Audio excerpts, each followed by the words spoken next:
ദേശീയപാത നിർമ്മിക്കുന്ന കേന്ദ്ര ഗവൺമെന്റാണ്, നമ്മളല്ല. കഴിഞ്ഞ ഗവൺമെന്റിൽ ഞാൻ PWD മിനിസ്റ്റർ ആയിരുന്നപ്പോൾ കേരള PWDക്കായിരുന്നു ദേശീയപാതയുടെ എല്ലാം ചുമതല. എല്ലാ സ്റ്റേറ്റിലും സ്റ്റേറ്റ് ഗവൺമെന്റിനായിരുന്നു. അതങ്ങ് മാറ്റിയ ഒരു തവണ റിയാസ് വന്ന സമയം മുതൽ അവരതങ്ങ് ഏറ്റെടുത്ത്. റിയാസിന് ഒരു കാര്യമില്ല, ഇവിടെ ഇപ്പോൾ ഒരു അധികാരവും ഇല്ല. എല്ലാ മാസവും ഞങ്ങൾ ഇതിന്റെ റിവ്യൂ യോഗങ്ങൾ നടത്തിയിരുന്നു. ഏറ്റവും അവസാനം നടന്ന റിവ്യൂ യോഗം ഈ നവംബർ മാസം 1-നായിരുന്നു. നാഷണൽ ഹൈവേ അതോറിറ്റി ഓഫ് ഇന്ത്യയും സംസ്ഥാന സർക്കാരും ഒരു ടീമായി നിന്ന് നടത്തിയ ഇടപെടലാണ് ഇപ്പോ ജനങ്ങൾക്കേറെ. ഈ ദേശീയപാതയിൽ കൂടെ ജീവൻ കയ്യിലെടുത്ത് വെച്ച് വേണ്ടേ സഞ്ചരിക്കാൻ?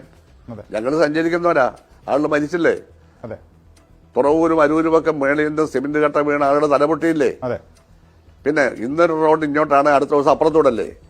ഇതിനെ വിമർശിച്ചാലല്ലേ നമുക്ക് ജനങ്ങളുടെ പിന്തുണ കിട്ടൂ, കഷ്ടപ്പെടുന്ന ജനങ്ങളുടെ.